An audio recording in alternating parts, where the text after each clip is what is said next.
know, people get mad, bro. People get mad about everything I say. I was doing a show. I was in Portland, Oregon. And I was checked in a hotel under the name Charles Edward Cheese.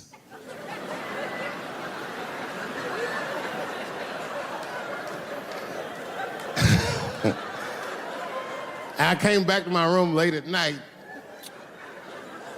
and there was a note. It was like a letter on my desk. It was addressed to Mr. Cheese. So obviously, I'm going to assume that whoever wrote this letter must be an intimate friend of mine. This is not some kind of name that a person would just guess. But then I open the letter, and it turns out I don't know this person at all. It's a fan letter. You know, I'm not even used to the idea that I have fans, but I'm grateful for it. And even though I'm grateful for fans, I don't read those letters. Be nice if I did, but realistically, it's like, what am I, Santa Claus, nigga? I don't have time for this. Like, got shit I want to do. I'm trying to chill. Read all these dreams and wishes from strangers. But I read it. I'd already opened it. So I just read the whole letter. And you know what, man? Whoever wrote this letter truly loves me.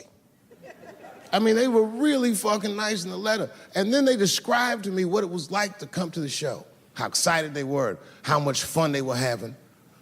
And then they said that when I got to my jokes about transgenders, that they were, quote, devastated.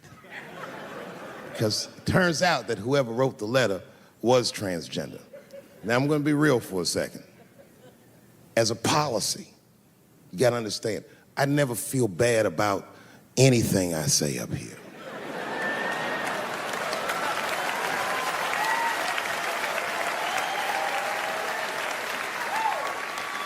And I would never admit this to you if I hadn't locked your phones up. But it was the weirdest thing. Like, when I read this letter, the shit made me feel bad. I didn't feel bad about what I said, you understand?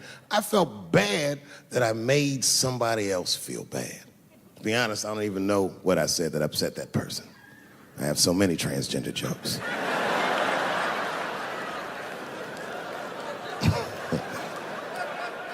But I feel like it was probably this joke I'm about to tell you right now. And it's not even that bad of a joke. It's a true joke. I mean, it's not true, but I had read in the paper that Caitlyn Jenner was contemplating posing nude in an upcoming issue of Sports Illustrated. And I know it's not politically correct to say these things, so I just figured, fuck it, I'll say it for everybody else. Yuck.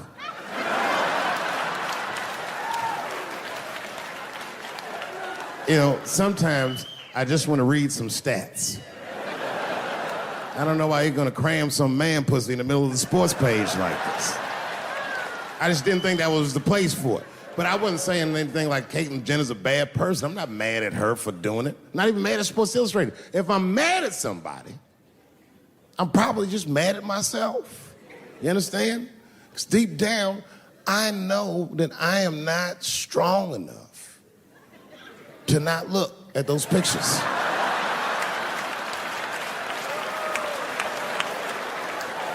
And I don't think I'm ready to see what she's trying to show me. So Caitlyn, goddamn it, if you go through with this thing, bitch, you better go hard or go home. I want you to go all the way. Hustler style. Do you know what hustler style means, miss? That means spread the lips.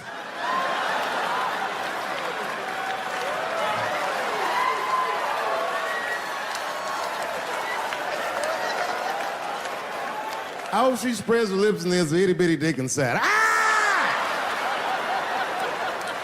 The show is behind the curtains.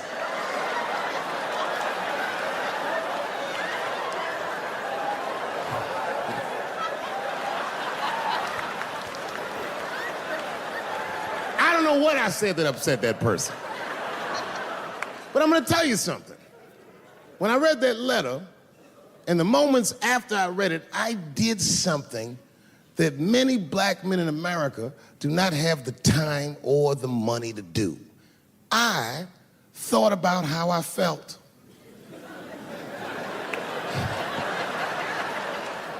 I asked myself a very basic question that I don't think I ever directly contemplated. I said, man, Dave, if you're writing all these jokes, do you have a problem with transgender people? And the answer is absolutely not. The fuck do you guys think I am?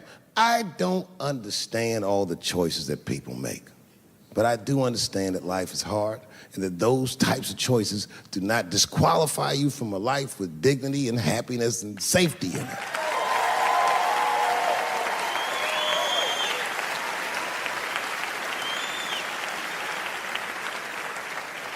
But if I'm honest,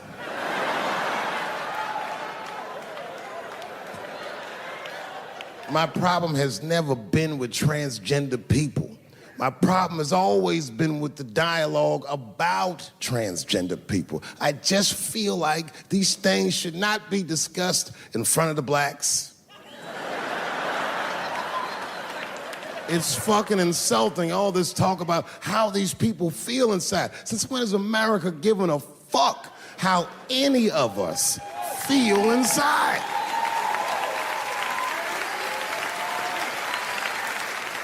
And I cannot shake this awful suspicion that the only reason everybody is talking about transgenders is because white men want to do it. That's right. I just said that. If it was just women that felt that way, or black dudes and Mexican dudes being like, hey, y'all, we feel like girls inside, they'd be like, shut up, nigger. No one asked you how you felt. Come on, everybody, we have strawberries to pick.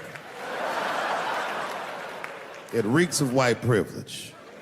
You never asked yourself why it was easier for Bruce Jenner to change his gender than it was for Cassius Clay to change his fucking name?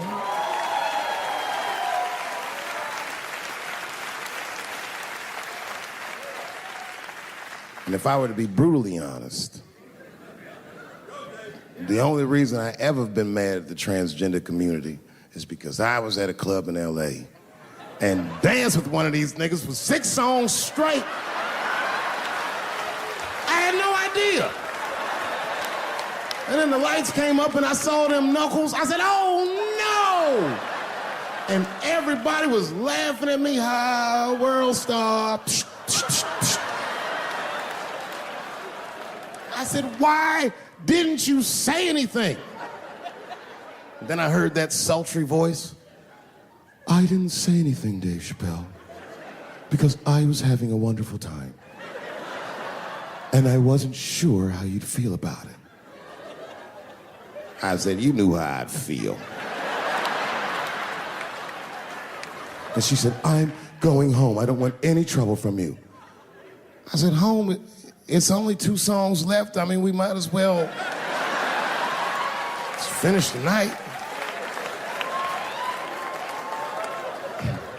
And we ended up having breakfast together. Oh, grow up. That doesn't make me gay. I just titty fucked her. His titties are as real as any titties in L.A. It's 2 o'clock in the morning. I was just borrowing a little friction from a stranger. Whoops.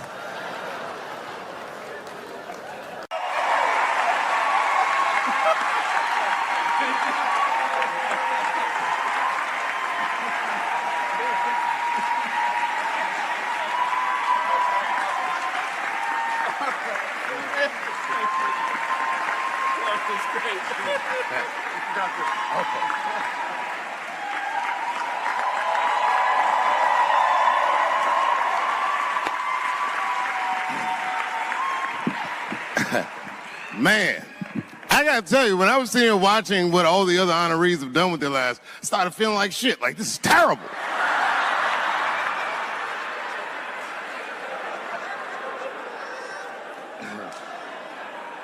And then Bobo brought me up and started out good with that Ali picture, and then it just... But that coloring book that was in the picture, I know the Ali's are here, that coloring book, my mother has it. And Champ, he signed it. You know, the greatest, he signed it, Muhammad Ali. and his sparring partner was there that day. And his sparring partner signed it, said, the next heavyweight champion of the world, Larry Holmes. And he was. And 2-year-old Dave Chappelle colored all in that shit and just ruined the book.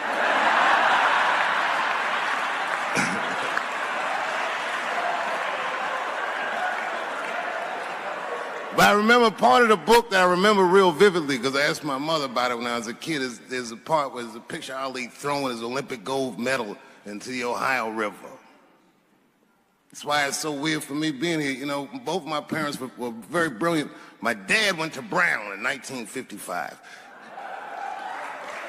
That's right. He told me at the time he was one of 3 black students. He said one of the guys got accused of a rape that he probably didn't commit, and the other guy killed himself, and Dad said, and I left. And see, that's what makes us Chappelle's great. We know when to quit.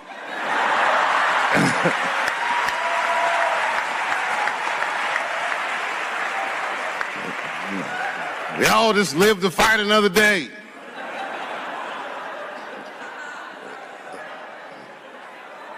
I gotta say, I'm very honored to be here, and I'm very honored to be here with the other honorees. Really, I'm like very humbled by you all, the work that you do, and you all make me want to be better. All of you.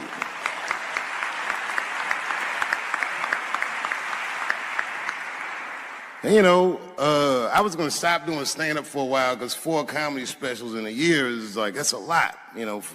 But you know, shout out to my colleagues in comedy. I just want to say that in a way, this for me belongs to my mother primarily, who was an African American studies professor, and a lot of the content that I say, she raised me well. I'm not an uninformed person. But also, you know, my colleagues in comedy, like comedians have been getting beat up pretty bad recently, and we're somehow nowadays expected to speak with the precision of attorneys or politicians. We are not. I always think of James Baldwin. You know, James Baldwin was one of my favorite writers because he managed to tell white people what they feel like to be around.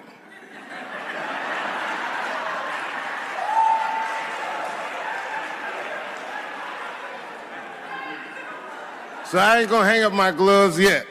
I think I got one more special in me. So to quote Baldwin, God gave Noah the rainbow sign. It's no more water, it's the fire next time. Thank you very much. And so if you would, please join me in welcoming Dave Chappelle home again.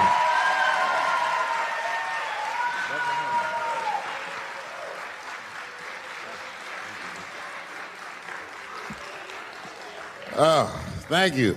You know, I speak for a living, and I'm a little nervous today. I wanted to say thank you, Mr. President, and thank you, Bishop Green, and thank everyone at Allen University for hosting me today, because it feels special, right? When I think of this great-grandfather that I've heard about in my life, but never actually touched his legacy. So it's like the product of his loins coming to meet the product of his work. And it's an important day for me personally. And I know a lot of you guys are students, and I just want to tell you I'm the first person in my family to not go to college. And as the president has told you, I've done outstanding in spite of that.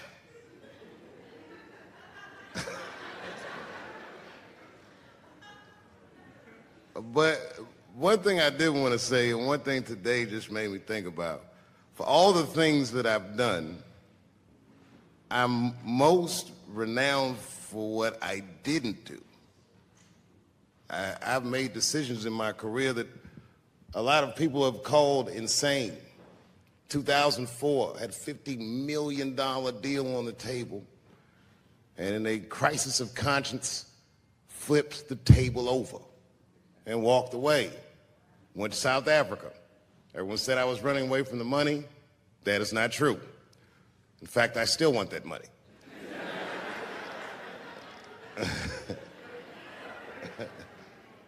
The idea that I wanted to just share with you guys is the idea that sometimes you do what you think is best, whether anybody understands it or not.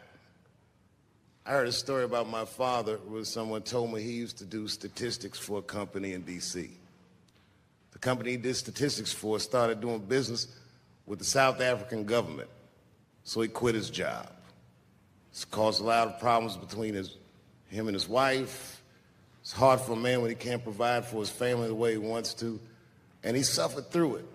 And a generation later, when I had my crisis of conscience, I was able to go to a free South Africa and get away from the heat. This idea that what you do in your lifetime informs the generations that comes after you is something I keep thinking about, something that is so much bigger than just ourselves. And today I'm standing in front of you guys, and I know you guys are like, oh, I know you're bored. But I see family of mine in the front row some who I've never met, and I just realize how all of us are connected. That my great-grandfather built something more substantial than buildings. He built a community, and he built, more importantly than a community, he built a way. You know, so I'm very grateful. Very grateful. Hello, police. I just saw him saying, you know what I mean?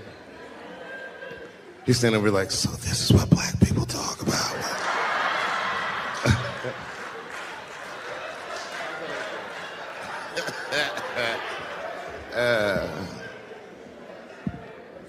I just want you guys to remember, you know, that right now there's this thing where ethics aren't what they used to be. This idea that people are trying to replace the ideas of good and bad with better or worse. And that is incorrect. You gotta keep your ethics intact because good and bad is a compass that helps you find the way. And a person that only does what's better or worse is the easiest type of person to control. They are a mouse in a maze that just finds the cheese. But the one who knows about good and bad will realize that he's in a maze. So, that being said, I just hope that all of you guys transcend whatever you see as your obstacles and that you live outstanding lives and that you stay connected to your communities because you have so much power there, and that you grow your communities and you diversify your communities, and that you don't let anybody tell you you can't or to be afraid. It's okay to be afraid because you can't be brave or courageous without fear. The idea of being courageous is that even though you're scared, you just do the right thing anyway. So in 2004, I walked away from $50 million, and in November, I made a deal for $60 million. So,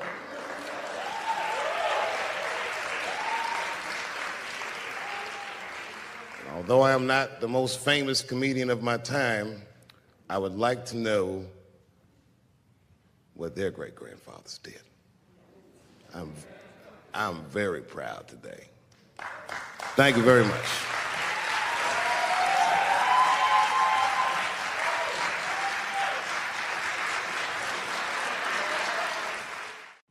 Boy, this comes as a complete surprise.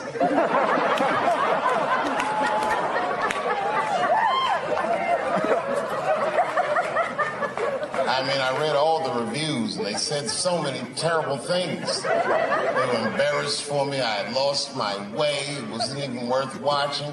I hope all you critics learn from this. This is a teachable moment. Shut the fuck up forever.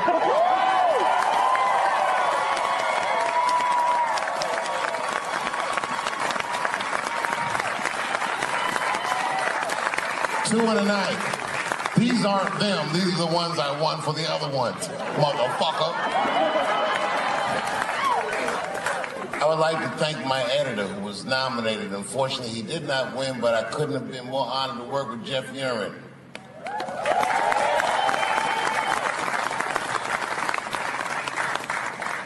Stan Lathan has been directing television since 1968.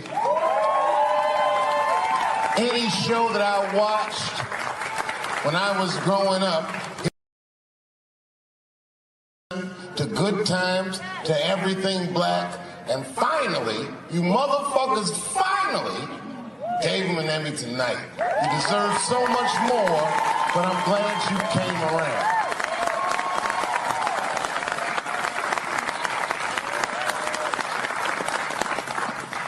I'd like to shout out all the other nominees tonight. Tiffany Haddish and Patton Oswalt and Hannah Gatsby and Brother Mulaney. You guys are an inspiration to me, and I'm honored to be nominated with you. I'm sorry that you didn't win tonight, but who gives a fuck anyway? It's a special night because comedy gets to be itself. It's all we've ever wanted. I hope the war is over. We good? And as always, I'd love to thank my wife, Elaine.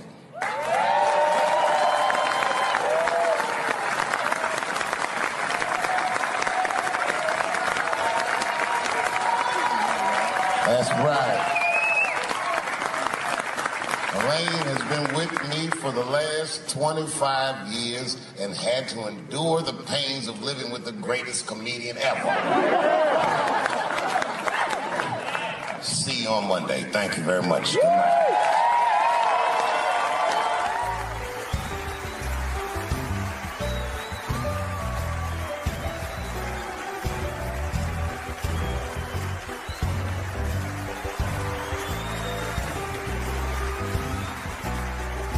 Thank you.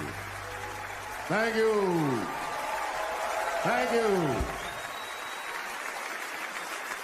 I like not knowing what's going to happen.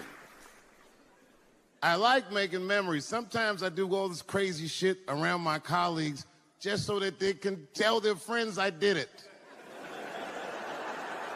But rather than talk about myself, just briefly, I want to just talk about my genre.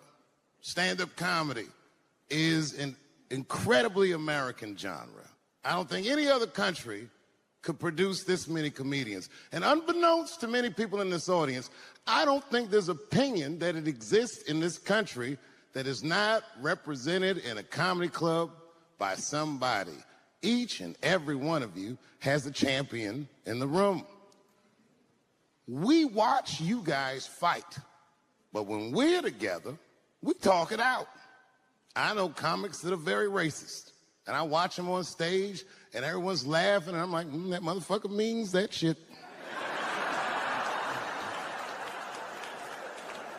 Don't get mad at them, don't hate them. We go upstairs and have a beer, and sometimes I even appreciate the artistry that they paint their racist opinions with. Man, it's not that serious. The First Amendment is first for a reason. The Second Amendment is just in case the first one doesn't work out. We gotta let some air out of the ball, man. The country's getting a little tight. It doesn't feel like it's ever felt in my lifetime. So tonight, I am honored that my colleagues are here in comedy and in music.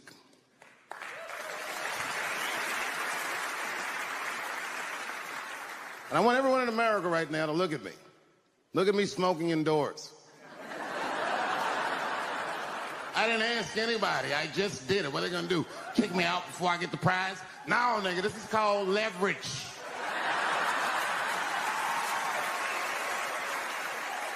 The thing that I liked best about tonight was that I saw so many people from different parts of my life, like friends that I grew up with here in D.C., friends of mine from Ohio then and now, friends of mine from comedy clubs, all the fucking musicians that blew my mind. You guys have no idea how you inspired me.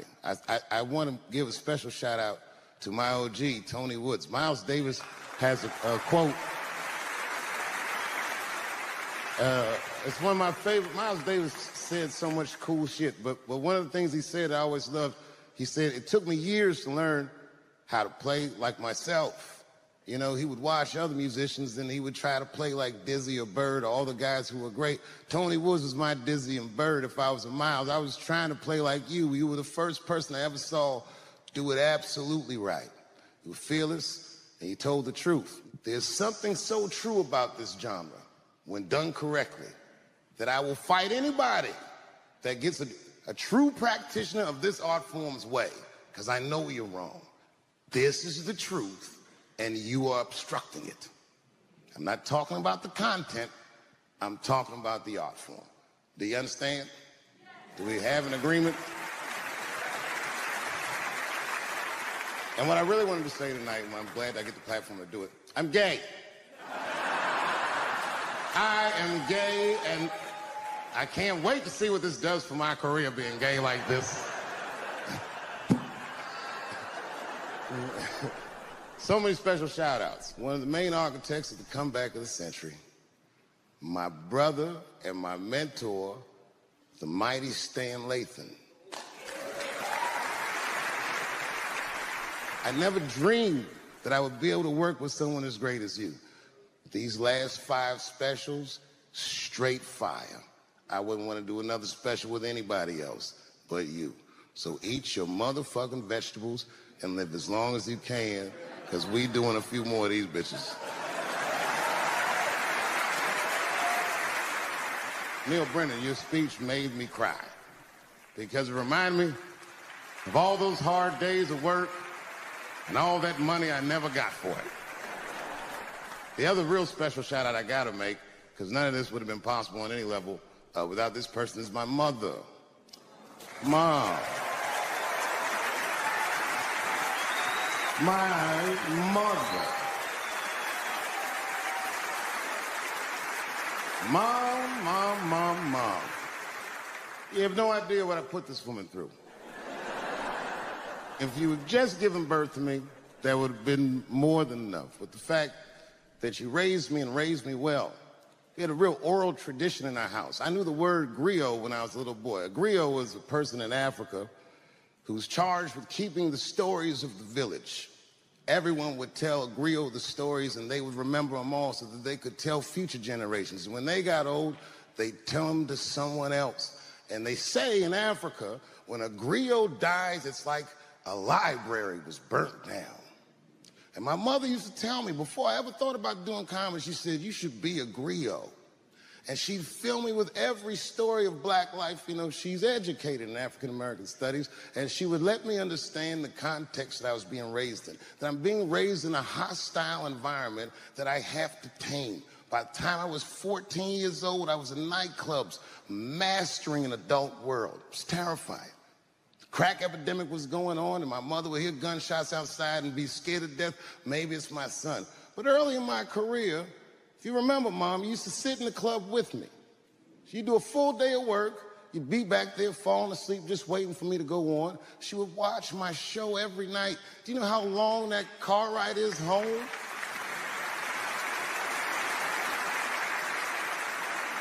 How many of you have ever heard your mother say, pussy jokes were a little too much tonight, son?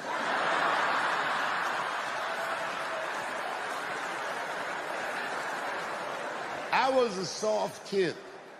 I was sensitive, I'd cry easy, and I would be scared to fist fight. And my mother used to tell me this thing, I don't even know if you remember, but you said this to me more than once. You said, son, sometimes you have to be a lion so you can be the lamb you really are. I talk this shit like a lion. I'm not afraid of any of you. When it comes word to word, I will gab with the best of them, just so I can chill and be me. And that's why I love my art form, because I understand every practitioner of it. Whether I agree with them or not, I know where they're coming from. They want to be heard. They got something to say. There's something they notice. They just want to be understood. Love this genre. It saved my life. So tonight, Mom, I would like to honor you in a very special way that I cannot do on my own. But because now I'm a man with great and influential friends, I'd like to ask my man Thundercat to come out on the stage. Thundercat, the mighty Most Def. Washington, D.C., thank you very much for giving me a home and a place to start. Today is officially Dave Chappelle Day in Washington, D.C. The mayor declared it last night.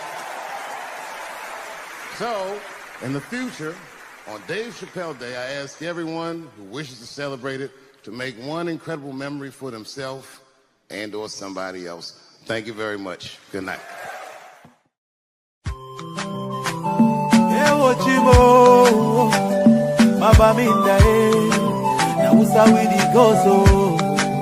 Every cent of that $12,000 ticket done it.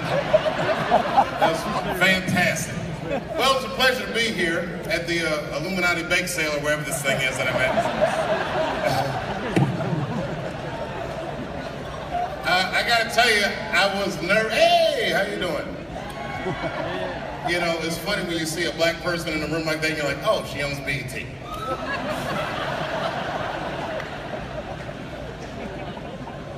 I normally don't do benefits. Not because I don't care, but because the crowds are historically stuffy. I don't like being judged. I love you, bro. In a very impersonal way, I should add. But I can't even see who said that. I haven't been back in New York in a while, especially for something like this. I was here years ago. And it was one of those times my wife was mad at me because I had said something terrible. These things happen in a marriage. We always say the meanest things to the people we love the most. And it's not that we mean them, it's just that we know that these people love us and they'll let us say these things. And it makes us feel better. So this particular time I was in town for a protest. It was during Occupy Wall Street. I wasn't here for Occupy Wall Street, I was here for a lesser known protest called Occupy Luxury Suite. It was day 6. I was bored, it was late in the afternoon, so I figured maybe I'd call some of my friends in New York and tell them I was in town, have a nice lunch. And I did. I called them up, we had made plans, and then I went outside to catch a cab. And that's when reality set in. I'm still black in America. It was 4 o'clock, it was hot. You know how New York gets in the summer when it's hot? It was that sweltering, do the right thing heat. And I'm standing out there trying to catch a cab, and I can't catch a cab to save my life. But then I remembered I was staying in a luxury suite, and there's a guy there that's supposed to help me out. So I go to him, and I say, sir, I'm having a very difficult time catching a cab, and I'm against the hotel. And he said, Mr. Chappelle, absolutely. Why don't you wait in the bushes, and we'll get a cab for you. And I said, that's a great idea. So I hide in the bushes, and I'm waiting for this guy to catch a cab, and it's taking him a long time too. And while I'm waiting, I see a homeless guy. I'm assuming he's homeless. He looked disheveled, and he was digging in the trash, but very deliberately, not an idle sifting. This guy was on a mission. He was digging in the trash real hard, and I was staring at him. Not in a judgmental way. I was just looking at him like, damn, this guy's really digging in the trash. And as I said it, it was as if he heard me. And he looked directly at me while I was hiding in the bushes. And then he started walking directly towards me. And as he got closer, I could see that he recognized me. I could see him put my name together. Oh, not Chris. And as I got closer, on his face I saw hope and desperation. When he got real close, I couldn't take it anymore. It was too intimate. I screamed at him. I jumped out of the bushes. I said, don't come any closer. And he said, I just need some. I said, don't even finish that sentence. Get away from me. You stink.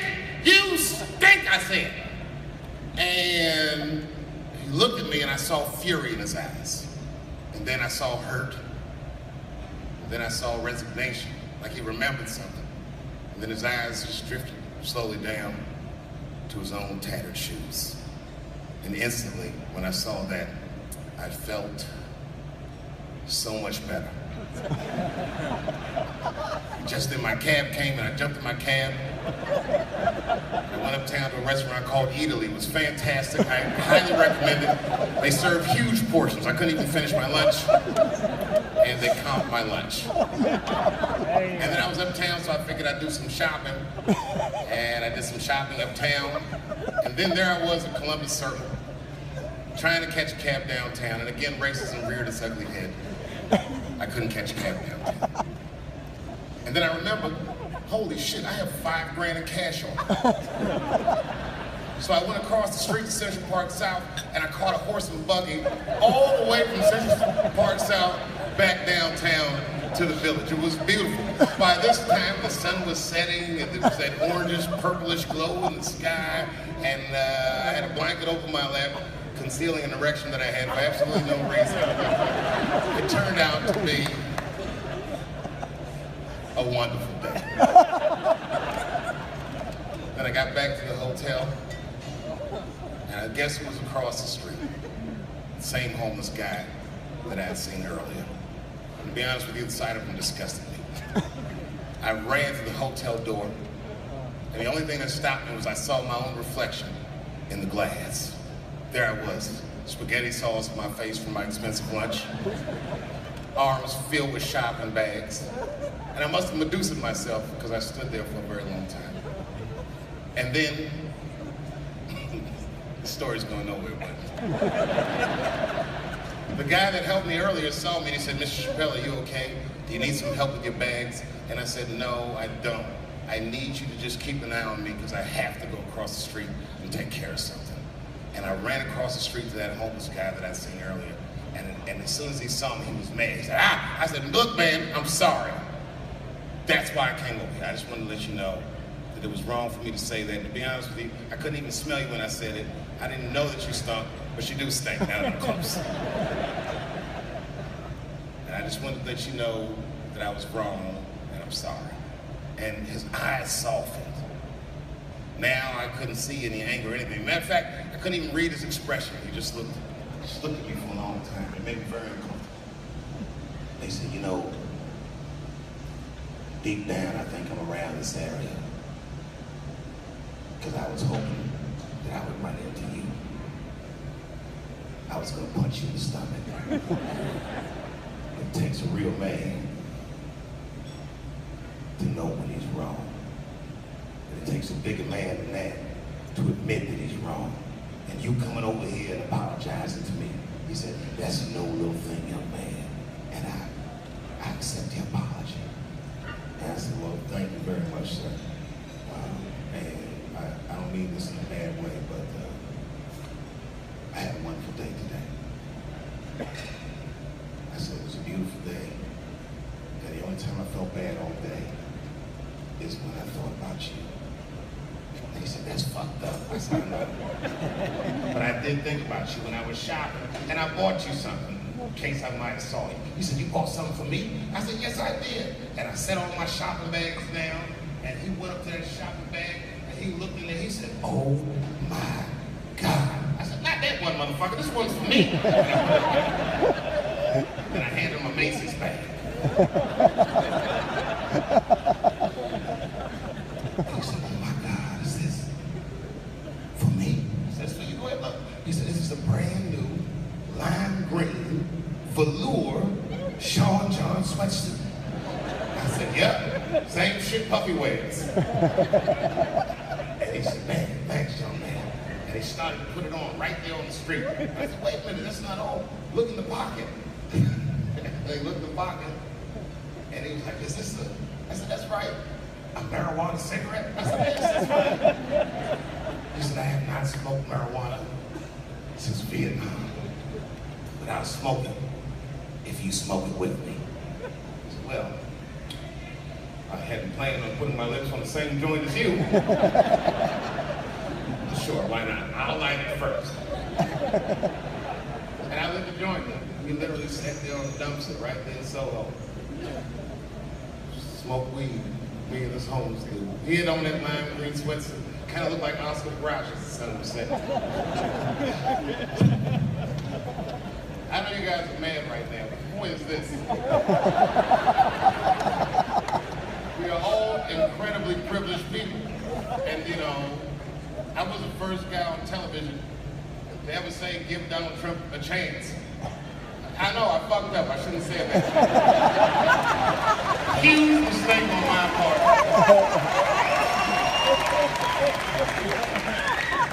It's going worse than I ever dreamed it would go. It really is going bad. I think he's in trouble. I think, like, I'm worried about his well-being as a dude. He doesn't seem like he's... The guy held a press conference where he asked the media to stop finding shit out. He said, no, I don't think that's gonna work. You ever see that press conference? You don't know how scary the things that I see in my briefings are. I don't think you're supposed to tell us that, sir. Tell us that shit is scary. Who does that? Even as a parent, do you do that? So the kids say, hey, little man, look, I'm 3 months behind on the rent, and I'm worried this month. I don't know if it's gonna work out. Go to school and have a productive day.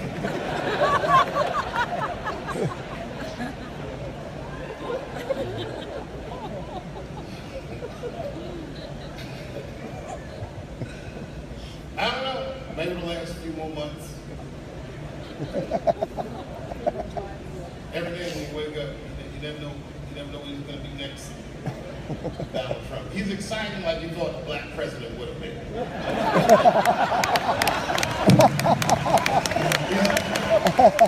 action-packed in a way we never dreamed the president would be action-packed.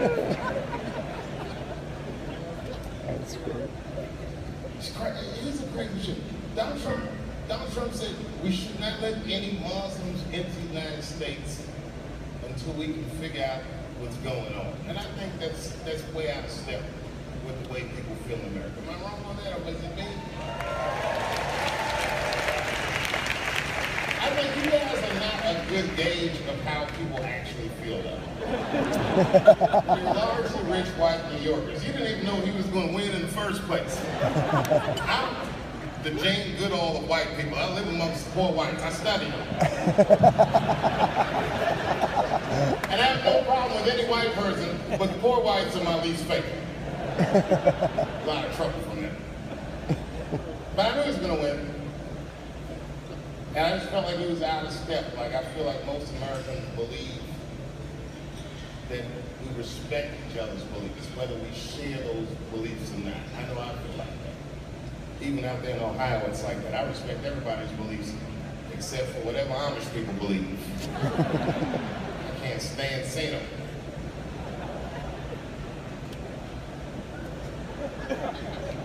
You see, I took a long pause because I meant that shit. I don't respect those beliefs. I was driving down the street and I stopped my Porsche. Remember, I see them horse and buggies. All the Amish people know me, not from television, just because I stop every time I sing. Ezekiel. He says, get away from me, E. Ezekiel, come on, bro. Are you sure? You sure God doesn't want you to have any of this technology? He said, you tried to tempt me like the devil. Devil! I'm trying to put you onto the game. I just went 30 miles in 25 minutes. It's a big world, Ezekiel. You don't even know what the weather's going to be tomorrow, do you? You don't even know there's a valuable Pokemon on your shoulder. Blink, tap, tap.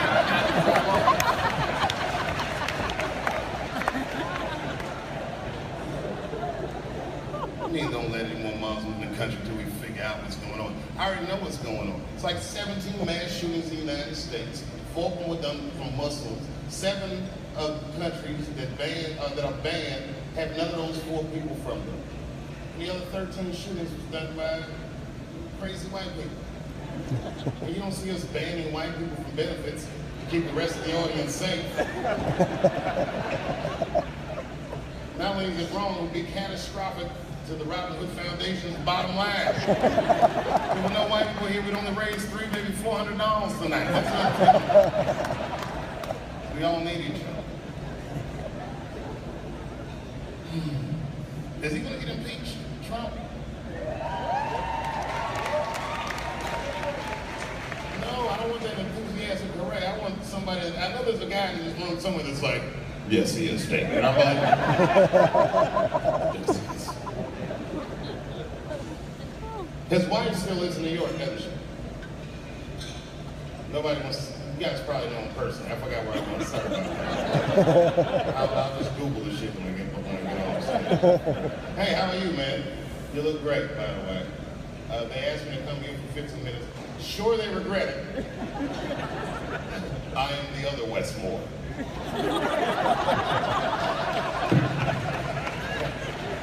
read that one. The other Westmore. I know Westmore's in here somewhere. Congratulations, West. Every time I see you, I'm impressed beyond my wildest dreams. Never met Wes personally, but I'm definitely impressed. You know, because I know Wes. Is that you? Hey, man, it's very good to meet you. I am not saying that to say that trans women aren't women. I am just saying that those pussies that they got, you know what I mean? I'm not saying it's not pussy, but that's like beyond pussy or impossible pussy. You know what I mean? It tastes like pussy, but that's not quite what it is it? It's not blood, that's beet juice.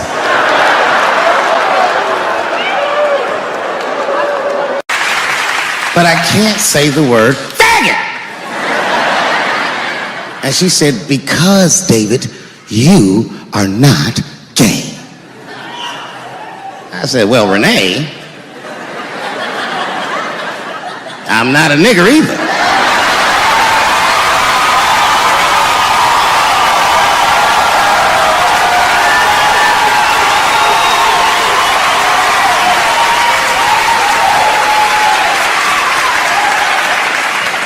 But you see, what I didn't realize at the time and what Kevin had to learn the hard way is we were breaking an unwritten and unspoken rule of show business.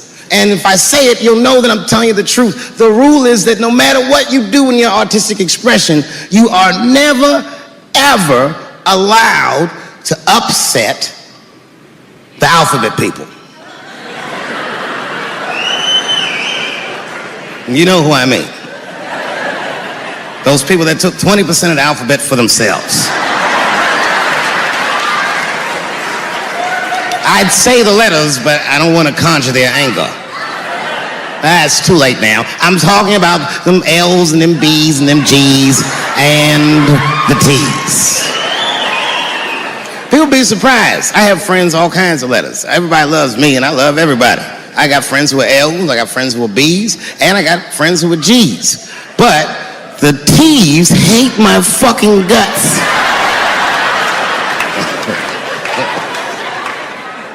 And I don't blame them. It's not their fault, it's mine. I can't stop telling jokes about these niggas. I don't want to write these jokes, but I just can't stop.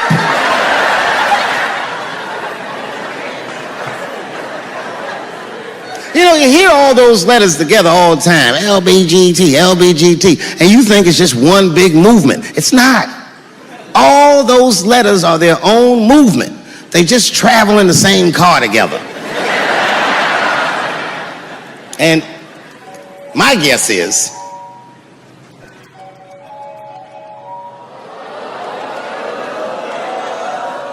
what is this, high school? This nigga probably got a babysitter or something. Go on and answer your phone, nigga. Just get that shit out of here. I'm in the middle of something important.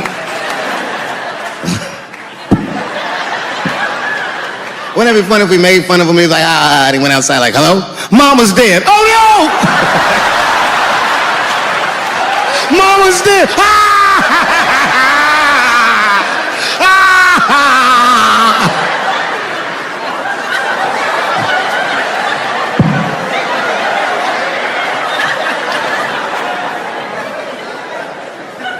That's a weird timed phone call, wasn't it? It's like his phone is gay.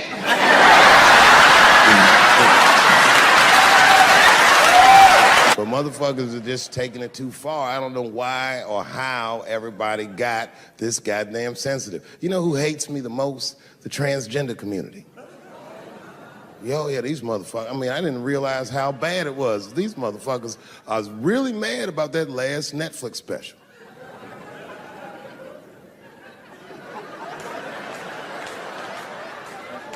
It's tough, man. I don't know what to do about it because I like them. I always have. Never had a problem with them. You know, just fucking around. As a matter of fact, I think I make fun of everybody, and I mean, as a group of people, they have to admit, it's kind of fucking hilarious, man. I'm sorry, bro. It's like, I've never seen somebody in such a hilarious predicament not have a sense of humor about it. They're born feeling like there's something other than they're born as, and that's kind of funny, you know? I mean, it's funny if it's not happening to you. It's like that white black bitch that's in the news all the time. Rachel Dolezal. She's a white woman, but then she dressed up like a nigga and shot her way up to the very top of blackness. And I always wanted to meet her just so I could understand. I just wanted to like have dinner with her so I could just look in her eyes and call her a nigger to her face. The fuck is that bitch talking about? I identify black. That is trans talk, lady. Stop biting. Stop biting. There's a big difference between her and a trans. The difference between her and a trans is I believe transgenders. I don't understand them either, but I know they mean what they say. Them niggas cut their dicks off. That's all the proof I need. I've never seen somebody just throw their dick away. Don't need it.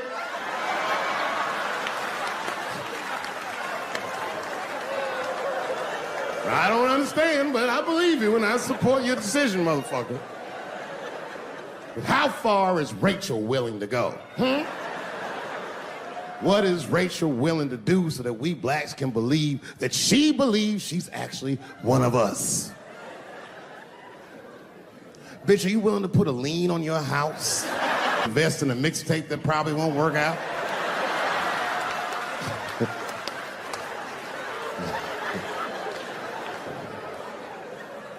She didn't even change her name. Didn't even change her name. Her name is Rachel. I can't believe in that name.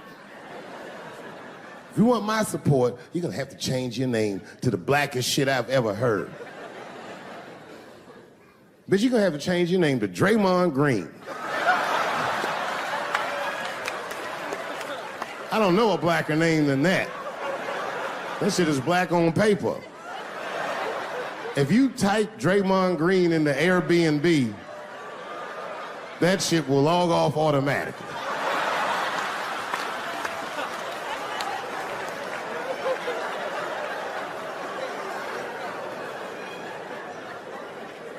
You know, people get mad, bro. People get mad about everything I say. I was doing a show. I was in Portland, Oregon, and I was checked in a hotel under the name Charles Edward Cheese.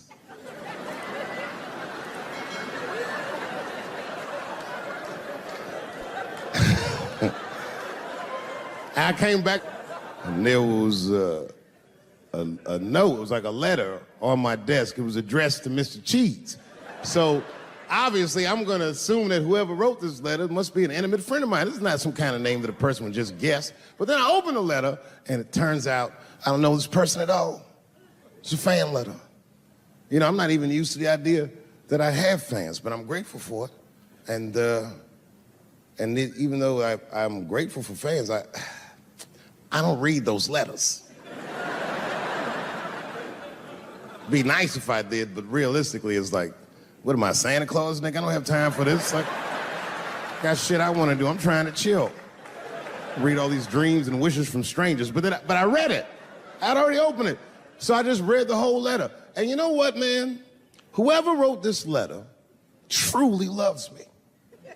I mean, they were really fucking nice in the letter. And then they described to me what it was like to come to the show, how excited they were, how much fun they were having. And then they said that when I got to my jokes about transgenders, that they were, quote, devastated. Because it turns out that whoever wrote the letter was transgender. Now, I'm gonna be real for a second. You gotta understand, I never feel bad about anything I say up here.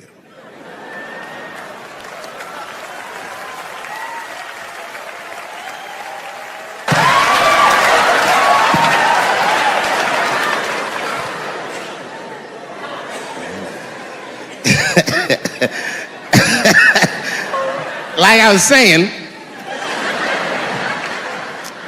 my guess is the G's are driving that car. That makes sense to me, because there's white men in the G's. And these people are trying to get around discrimination and oppression. And you know how white dudes are. We know these roads. In fact, we built these roads. The rest of you buckle up, we'll get you to where you want to go. So the G's are just driving the car. Of course, next to the G's in the passenger seat is the L's. Everybody likes the L's, except for the G's. I don't know what that's about. I just know the G's don't like them that much. And the G's always say like little subliminal digs on them. It's unnecessary shit. It's not mean, but you know what I mean? They just be like, I wouldn't wear that. The only thing that breaks the tension between the L's and the G's are the B's in the back seat. That's right, there you go. Everybody scream out when you hear your letter.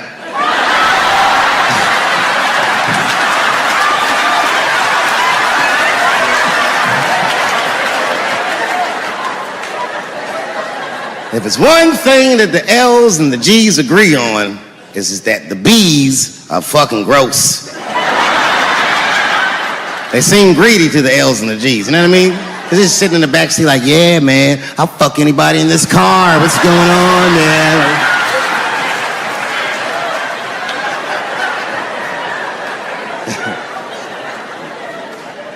And sitting next to the B's, all the way in the back seat by themselves, looking out the window. That's the T's. Everybody in the car respects the T's, but everyone also resents the T's. It's not the T's' fault, but everyone in the car just feels like the T's are making the trip take longer.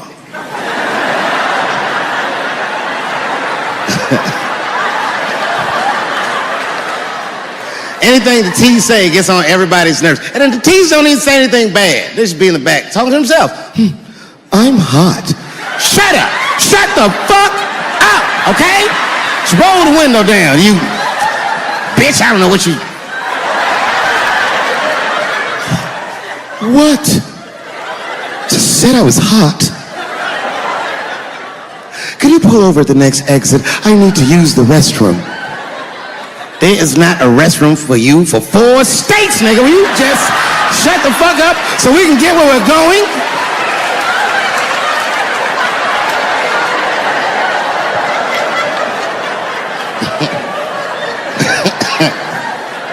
And just when that car can't get any more tense, the Q's are a hitchhiker that they pick up on the road.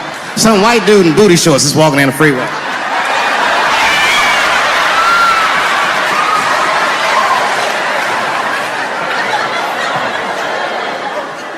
The G's see him. That guy might be one of us. Hey, are you okay? You need some help? And he come over there with them booty shorts leaning on the window. Hey, what's going on, fellas? Lady? Whatever pronoun makes you feel comfortable in the back.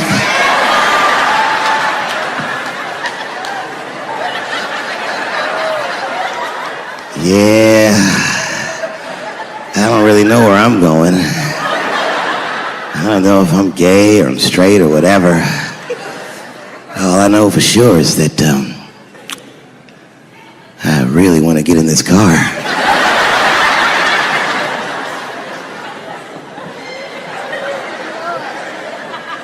And they make him get in and sit in between the B's and the T's. I feel bad for T's, but they're so confusing. And it's not all my fault. I feel like they need to take some responsibility for my jokes. Because I didn't come up with this idea on my own. This idea that a person can be born in the wrong body. But they have to admit, that's a fucking hilarious predicament. It's really fucking funny. If it happened to me, you'd laugh, wouldn't you? That wouldn't be funny if it happened to me? I think it would be. What if it did? What if I was Chinese, but born in this nigga body? That's not funny.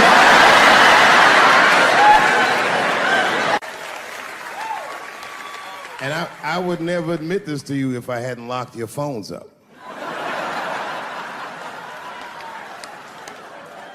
But it was the weirdest thing. Like, when I read this letter, the shit made me feel bad. I didn't feel bad about what I said, you understand? I felt bad that I made somebody else feel bad. To be honest, I don't even know what I said that upset that person. I have so many transgender jokes.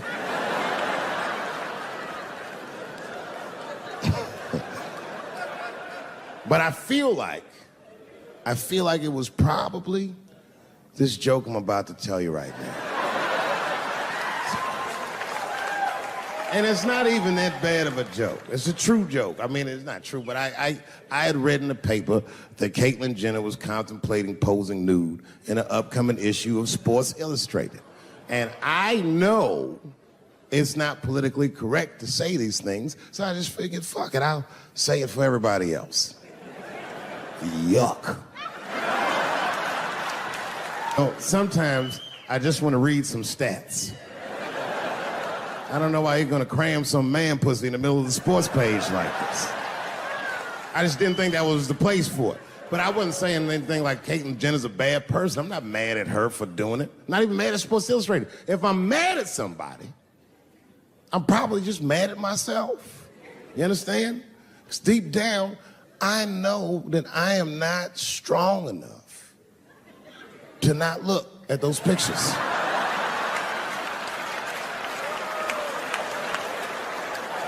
And I don't think I'm ready to see what she's trying to show me. So Caitlyn, goddamn it, if you go through with this thing, bitch, you better go hard or go home. I want you to go all the way. Hustler style. Do you know what hustler style means, miss? That means spread the lips.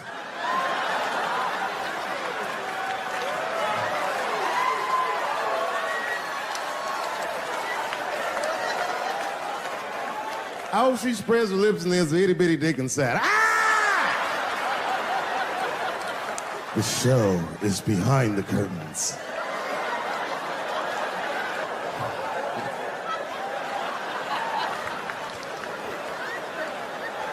I don't know what I said that upset that person. But I'm gonna tell you something. When I read that letter, and the moments after I read it, I did something that many black men in America do not have the time or the money to do. I thought about how I felt.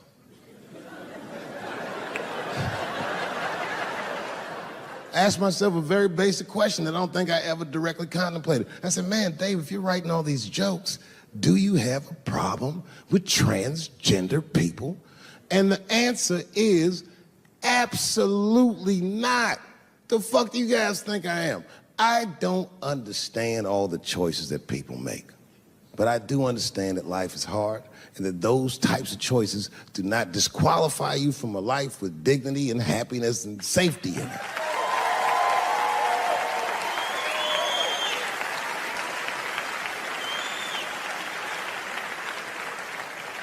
But if I'm honest,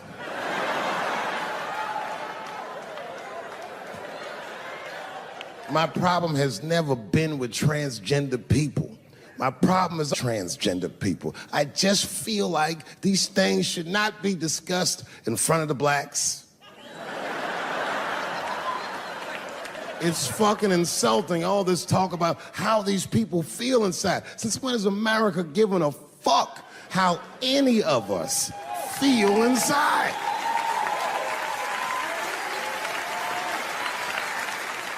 And I cannot shake this awful suspicion that the only reason everybody is talking about transgenders is because white men want to do it. That's right. I just said that. If it was just women that felt that way, or black dudes and Mexican dudes being like, hey, y'all, we feel like girls inside, they'd be like, shut up, nigger. No one asked you how you felt. Come on, everybody, we have strawberries to pick. It reeks of white privilege. You never asked yourself why it was easier for Bruce Jenner to change his gender than it was for Cassius Clay to change his fucking name?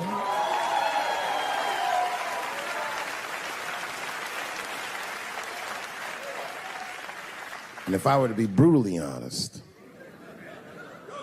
the only reason I ever been mad at the transgender community is because I was at these niggas for 6 songs straight. I had no idea. And then the lights came up and I saw them knuckles. I said, oh no! And everybody was laughing at me. Hi, world star. I said, why didn't you say anything? And then I heard that sultry voice. I didn't say anything, Dave Chappelle, because I was having a wonderful time. And I wasn't sure how you'd feel about it. I said, you knew how I'd feel. And she said, I'm going home. I don't want any trouble from you. I said, home? It's only 2 songs left. I mean, we might as well just finish the night. And we ended up having breakfast together. Oh, grow up. That doesn't make me gay. I just titty fucked her. His titties are as real as any titties in L.A. It's 2 o'clock in the morning. I was just borrowing a little friction from a stranger. Whoops. Although Dave Chappelle, the black American, he was a little jealous. I was like, how the fuck are transgender people beating black people in the discrimination Olympics? If the police shot half as many transgenders as they did niggas last year, it'd be a fucking war in LA. I know black dudes in Brooklyn, hard street motherfuckers that wear high heels just to feel safe.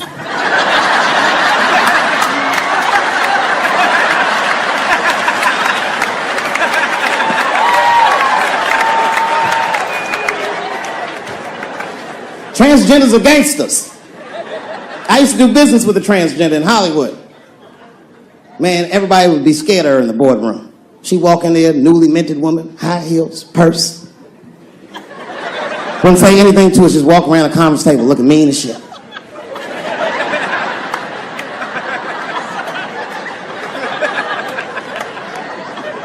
And then she walked to the head of the conference table, stare at us all, reach in her purse, pull her old dick out and throw it on the table.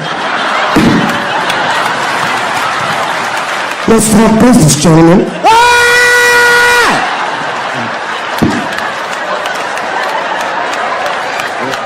So it's scary as fuck. If your best friend pitched that to you, you'd be horrified. Yo, nigga, let's go to the hospital and cut our dicks off and make pussies out of them shits. What? Can't we just get matching jackets or tattoos or something? Sure, that's what you want to do? There's only one way to find out, nigga. Wu-Tang! Bow! Bow! Let's go to the club and trick niggas into fucking us, yeah.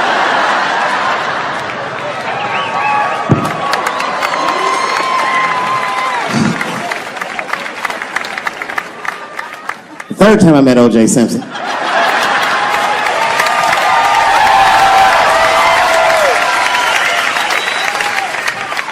Third time I met O.J. Simpson, I was doing great in life. I just finished the 2nd season of Chappelle Show.